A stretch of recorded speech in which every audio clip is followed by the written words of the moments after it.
Bom dia, pessoal do sétimo ano, tudo bem? Aqui é o professor André, professor de matemática. Vamos para mais uma atividade da apostila Trilhas nessa semana. Hoje a gente vai fazer a atividade 16, que está na página 125 e 126. E para fazer essa atividade, que vai envolver um pouquinho de um joguinho mais ou menos conhecido, o gamão, a gente vai precisar relembrar algumas coisas que a gente aprendeu ao longo dos anos e em outras atividades das apostilas Trilhas que a gente viu, tanto a 1 quanto a 2, ok? Vamos começar então relembrando um pouquinho da parte de geometria de matemática, em especial em relação a figuras geométricas. E o que é uma figura geométrica? Então eu dou o nome de figura geométrica para qualquer objeto que existe na minha realidade, no meu dia a dia. E esse objeto ele vai ter que ser uma coisa fechada, ele vai ter que ter começo, meio e fim, só que ele pode ser de dois tipos. Ou ele vai ser 2D, aquele plano que a gente desenha na folha de papel, que aí ele vai ser um objeto que vai estar fechado por linha, então uma figura geométrica bidimensional, fechada por linha, ou vai ser um objeto de três dimensões, que é o que a gente está mais acostumado no nosso dia a dia. Na nossa realidade, quase tudo é em três dimensões. E aí ele vai estar fechado por superfícies, ou então pelas faces do objeto. A gente já viu isso em outras atividades. E quando eu falo dessas figuras geométricas, que são esses objetos, eu posso classificar em dois tipos. Ou eles são os planos, que são os 2D, os bidimensionais, que são as figuras que eu consigo desenhar no papel, e eles vão ter só largura e altura. Então, o que eu posso falar de figuras planas? Eu tenho lá o quadrado, o círculo, o retângulo, o pentágono, o triângulo, losango, trapézio, o hexágono. Então, tudo que eu conseguir desenhar num papel, esse tipo de figura, que só tem duas dimensões, vão ser figuras planas. Já as figuras espaciais são aquelas figuras que são tridimensionais. Ela tem a largura, ela tem a altura e ela também tem a profundidade. Então, é os objetos que a gente tem no nosso dia a dia mesmo.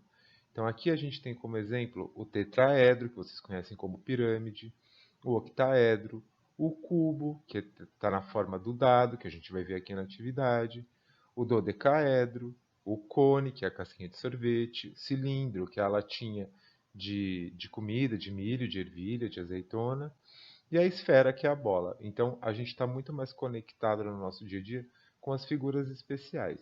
Mas é importante a gente saber que tem essas duas: as planas, que a gente usa muito, e as espaciais, que a gente vê muito no nosso dia a dia, tá bom?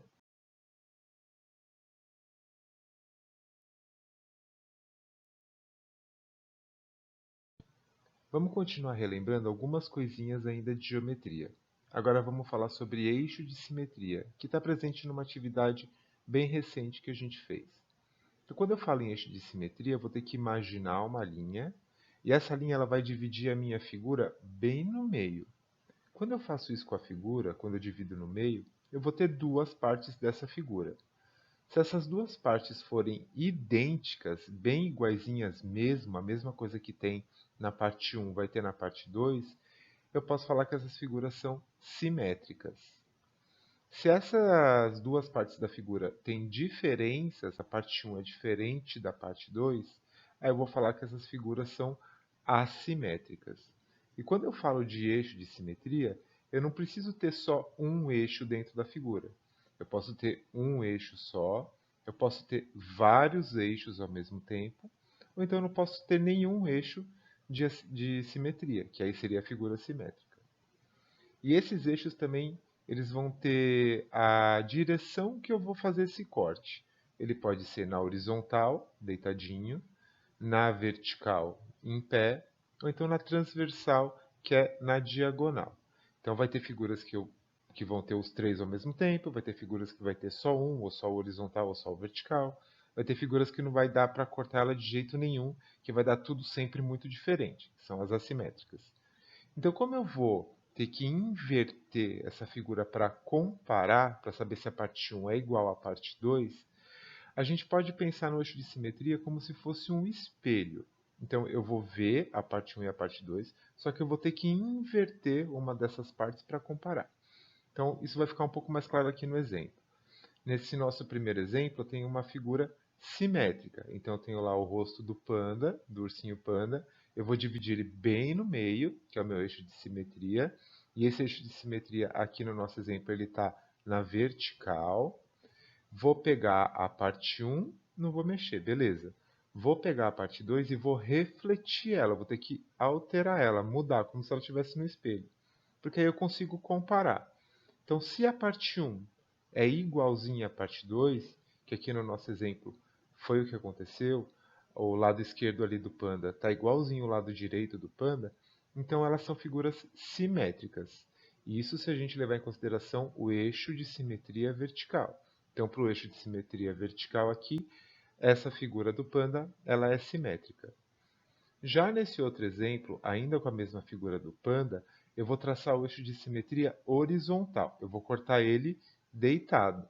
De novo, quando eu traço o eixo de simetria, eu divido a figura em duas partes. A parte de cima e a parte de baixo. Vou fazer o mesmo processo. Vou pegar a parte 1, não vou mexer em nada.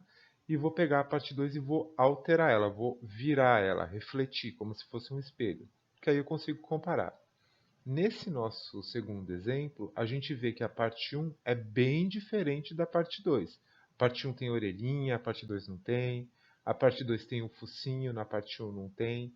Então, como essas duas partes são muito diferentes, essas figuras elas não são simétricas. São figuras assimétricas. E lembrando de novo, o panda aqui ele é assimétrico, ele não tem a presença da simetria para o eixo de simetria horizontal. No vertical ele tem, mas no horizontal não.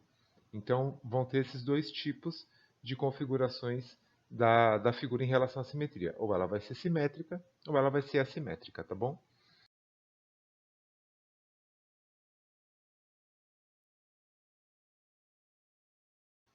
Vamos continuar aqui nosso percurso de relembrar alguns conceitos que a gente já viu em matemática. Dessa vez a gente para um pouquinho de relembrar a geometria e vai relembrar um pouquinho de aritmética. Em específico, em relação à conta de multiplicação.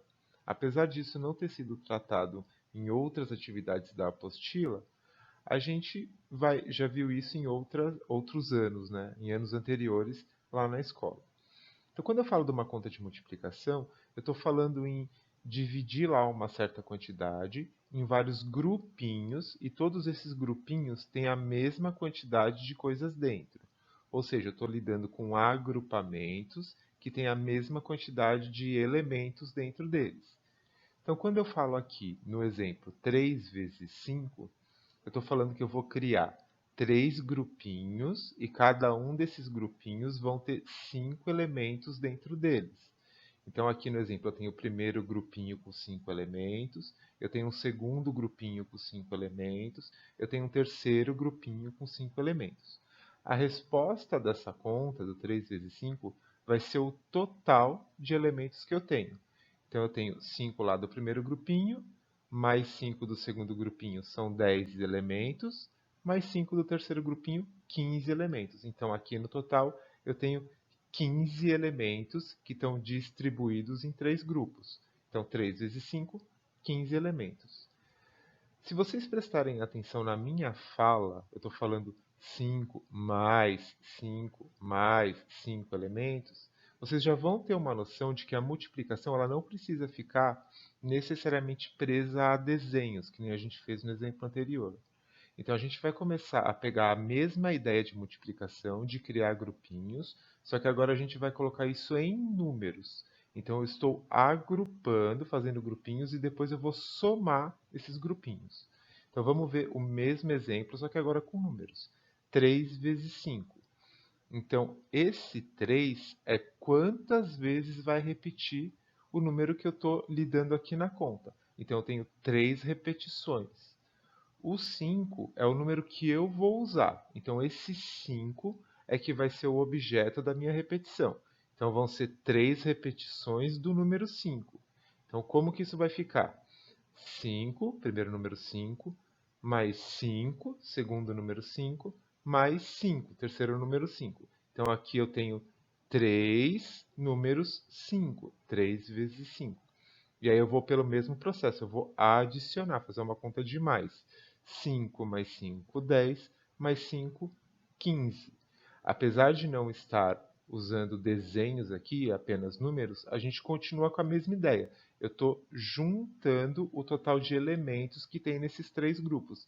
Então, se eu tenho três grupos com o número 5, eu tenho o total de 15 elementos nessa conta aí de multiplicação, ok?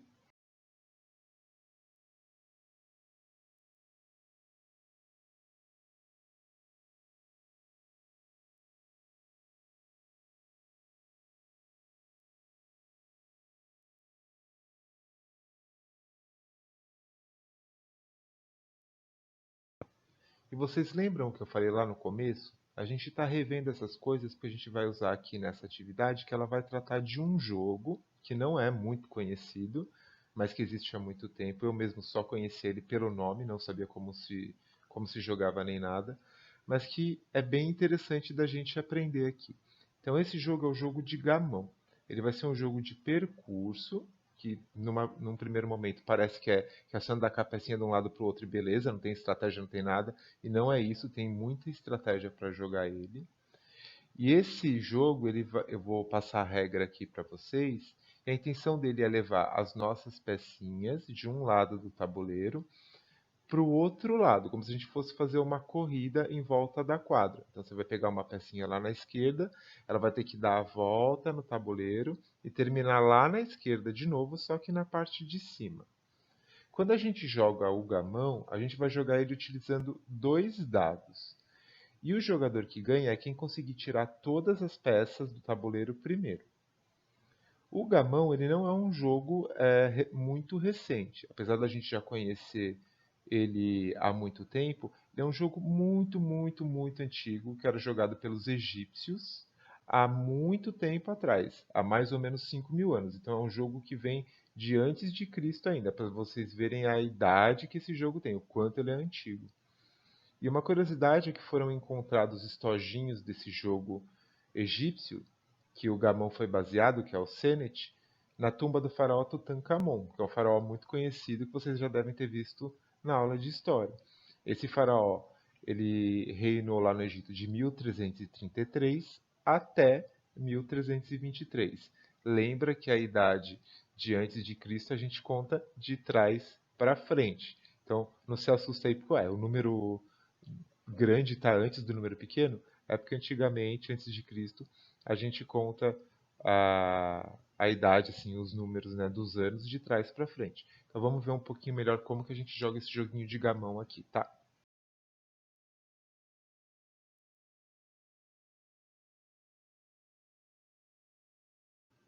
Vamos agora então conhecer um pouquinho melhor sobre o tabuleiro de gamão, para depois a gente ver as regras e a movimentação das peças. Lembra que a apostila ela traz uma atividade que envolve essa movimentação de peças. Por isso que a gente tem que aprender um pouquinho em como que joga o jogo antes de fazer a atividade.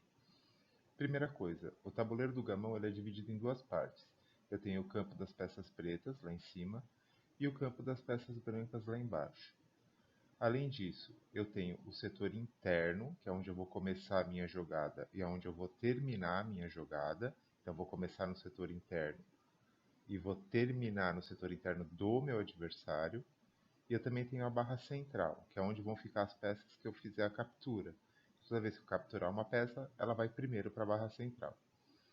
Aqui no último quadrinho, na primeira linha, a gente tem a configuração inicial do tabuleiro. Então, se você quiser jogar e tiver um tabuleiro aí real, físico, você pode montar as pecinhas do jeito que está aqui, tá bom? Então, como que eu vou andar com as minhas peças? Então, eu tenho dois jeitos. Se eu for o detentor das peças brancas, eu vou começar lá embaixo, vou ter que dar a volta no tabuleiro inteirinho e vou sair lá em cima. Então, vou sair da parte interna lá embaixo, da peça branca, vou dar a volta pela parte externa todinha, primeiro a minha, depois do meu adversário, e vou sair na parte interna do meu adversário. Se eu for o detentor das peças pretas, eu vou fazer exatamente o contrário. Eu vou sair lá de cima, vou passar toda a voltinha no tabuleiro e vou sair lá embaixo. Então, estou saindo da parte interna lá em cima e estou chegando na parte interna lá embaixo. Mesmo esquema. Sai da parte interna lá em cima, passa pela parte externa, depois passa pela parte externa do meu adversário, depois eu saio pela parte interna do meu adversário. Então, a branca vai de baixo para cima, percorrendo o tabuleiro, e a preta vai de cima para baixo também, percorrendo o tabuleiro, tá bom?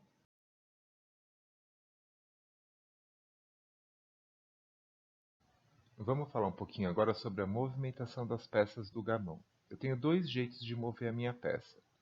Primeiro, eu posso mover a minha peça para qualquer casa que está livre, que não tem nenhuma peça, e aí está de boas. Ou então eu posso mover a minha peça para casas que tem uma única peça dentro, que aí eu vou realizar a captura dessa peça. O que que não pode acontecer? Eu não posso mover a minha peça para casas que tenham duas peças adversárias ou mais. Então, se tiver já duas peças do meu inimigo lá, eu não posso ir para lá. Se tiver três peças do meu inimigo, também não posso ir para lá. Se tiver mais do que isso, também não posso ir. Então, só posso mexer a minha peça se eu tiver casas livres ou então casas que têm uma única peça para eu capturar. Além disso, como que eu vou conseguir tirar as minhas peças lá no final, começar a tirar elas do tabuleiro? Eu só posso tirar as minhas peças quando eu tiver todas elas, as 15, no setor interno do meu adversário. Então, se eu não tiver isso, se eu não tiver as 15 peças lá no setor interno do meu adversário, eu não posso começar a tirar a peça do tabuleiro, tá? Então tem que esperar ter todas as peças no setor interno do adversário para começar a retirar e tentar ganhar aí. E uma última coisa, se eu tiver alguma peça minha lá na barra central, que ela foi capturada, na minha próxima jogada eu já começo tirando essa peça de lá. Isso é obrigatório. Então, se tiver uma peça na barra central, na sua próxima jogada, a primeira coisa que você tem que fazer é tirar essa peça. E quando você tira ela, quando você resgata ela da barra central, ela começa o percurso lá do zero. Então, ela vai começar lá de trás. Não importa se você estava lá na frente e perdeu a peça, você vai ter que começar do começo. Você vai começar lá de trás para dar toda a voltinha para depois conseguir sair com ela no outro lado, tá bom?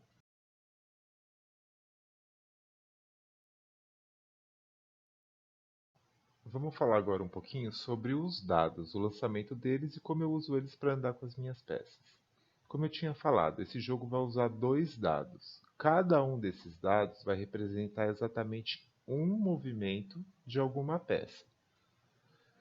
Se caso eu conseguir tirar nos dados um número igual, um número duplo, eu vou poder dobrar isso. Então, na verdade, eu vou poder fazer 4 movimentos. Lembrando que cada dado representa um único movimento. E no gamão, a ordem dos dados não importa, contanto que você tenha em mente que cada dado representa um movimento. Eu posso pegar aqui no nosso exemplo, começar com o 6 e depois usar o 3, ou então eu posso começar com o 3 e depois usar o 6. O que não pode no gamão é você juntar a quantidade que tem nesses dados e fazer um movimento só. Por exemplo, eu não posso andar com uma peça direto 9 casas. Isso não pode. Você tem que andar 6 casas primeiro e depois 3 casas, ou então 3 casas primeiro e depois 6 casas. Então você não pode somar esses dados. Então por isso que eu falo, cada dado ele representa exatamente um movimento que você vai fazer com a peça. Então vamos ver aqui uns exemplos de jogada. Então, continuando lá, joguei os dados, fiquei com 6 e com 3. O que eu posso fazer? Eu posso pegar uma peça e andar 6 casas, pegar uma outra peça e andar 3 casas. Beleza, então um dado representou o movimento de uma peça e o outro dado representou o movimento de outra peça. O que eu posso fazer também? Andar com a mesma peça cada um dos movimentos do dado. Então aqui no nosso segundo exemplo, eu tirei um 4 e depois tirei um 3. Fui lá com a minha primeira peça e andei 4 casinhas. Continuei com essa peça e andei 3 casinhas. Lembra, você não pode andar direto às 7 casas. Você tem que primeiro ir com o 4, depois com o 3. Ou então, primeiro ir com o 3, depois com o 4. E o último caso é, se eu jogar os dados e não tiver nenhuma casa que eu possa ir, nem com o dado 1, nem com o dado 2, eu vou perder a minha vez, eu vou ter que passar. Então aqui nesse exemplo, eu tirei o 4 e o 3. Eu tenho duas peças adversárias na casa 3 e tenho duas peças adversárias na casa 4. Eu não posso nem usar o dado 4 e nem usar o dado 3. Lembra que eu não posso juntar as duas, não posso andar 7 de uma vez. Ou eu ando 4 depois 3, ou eu ando 3 depois 4. Nesse caso, não dá para eu fazer nenhum movimento, então eu vou ter que passar a minha vez. E lembra, quem que ganha esse jogo? É sempre quem conseguir tirar todas as peças do tabuleiro antes do adversário. E para tirar as minhas peças, eu tenho que colocar todas elas às 15, lá na parte de cima do meu campo, para começar a tirar elas do tabuleiro, tá bom?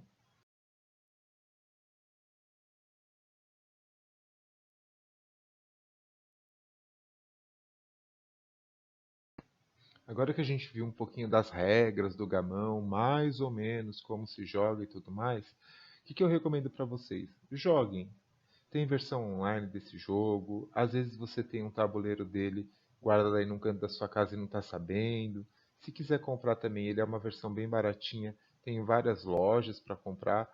Eu achei um jogo bem interessante e é bem legal da gente jogar e usa bastante matemática, apesar de não parecer de ser só um joguinho de corrida, não é.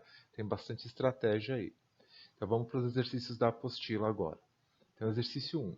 Ele traz para a gente a imagem do tabuleiro do gamão e ele quer saber quais formas geométricas você consegue identificar dentro desse tabuleiro. E aí você leva em consideração o tabuleiro como um todo. O tabuleiro, as casas, as peças, os dados. Quais formas geométricas você consegue ver aí dentro dessa imagem? Já no exercício 1b, ele usa a mesma imagem lá do exercício 1a. Ele quer saber o seguinte: se a gente traçar um eixo de simetria horizontal e um eixo de simetria vertical, o que que mudou? O que que não mudou? O que que tem de igual? O que que tem de diferente? Essas imagens com eixo de simetria horizontal ou vertical vão ser simétricas? O eixo de simetria horizontal vai me dar uma imagem simétrica? O eixo de simetria vertical vai me dar uma imagem simétrica? E se sim ou se não, por que que isso acontece? Que elementos que você tem lá na imagem que vão indicar, não, isso daqui é simétrico, ou então, não, isso daqui não tem nada a ver, não tem nada de simétrico. O que que você usa para dizer se um negócio é simétrico ou não, ok?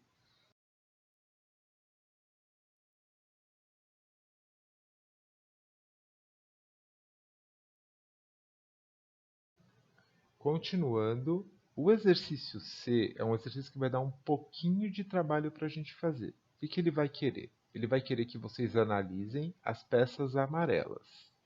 E ele quer saber quantos movimentos vão ser necessários para que o jogador da peça amarela ganhe a partida que está aí representada na imagem. O que que acontece? Vocês vão ter que pegar as casas que estão as peças amarelas e contar quantos movimentos faltam para eu conseguir tirar essa peça de lá do meu tabuleiro. Lembra que eu vou ter que considerar quantas pecinhas eu vou ter na casa. Por isso que isso vai estar linkado com aquela parte que a gente viu de multiplicação. Aqui eu dei um exemplo da primeira casa. Então, para eu sair com as peças dessa primeira casa, eu vou ter que andar 24 casinhas. Lembra que eu também conto uma casinha para sair do tabuleiro. Então, será que seria 24 para essa primeira casa? Não. Por que não? Porque são duas peças que tem lá. Então, eu vou ter que fazer duas vezes 24 movimentos para tirar essas pecinhas da primeira casa. Vocês vão fazer o mesmo processo para as outras pecinhas que estão nas outras casas de cor amarela. Então, aqui eu só fiz o processo para a primeira casa da peça amarela. Vocês vão fazer o processo lá para a última casa ali do campo externo da peça amarela e para as outras que tiverem, para no final você somar tudo e saber quantas jogadas você precisa, ok? Já na letra D, ele quer saber, ele te dá aí uma opção de jogada da peça amarela e ele quer saber se o jogador fez uma decisão inteligente. Foi inteligente ele realizar essa jogada? Será que essa jogada que ele fez foi a melhor jogada? Será que você, como jogador, faria uma coisa diferente? O fato de ter só uma peça nas casinhas, lembra das regras do gamão? Será que vai fazer com que a jogada fique arriscada? Será que não fica? Então coloque aí o que que você acha, se esse jogador realizou uma jogada inteligente ou não. E se você acha que não foi inteligente, como que você faria? coloque aí sua opinião também, tá bom?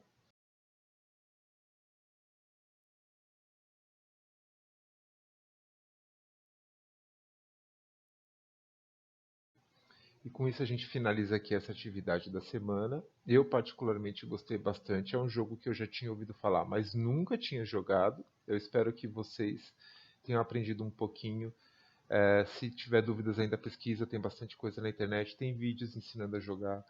E eu acho que é bem legal esse joguinho. É interessante a gente até tentar jogar aí quando a gente estiver presencialmente de novo.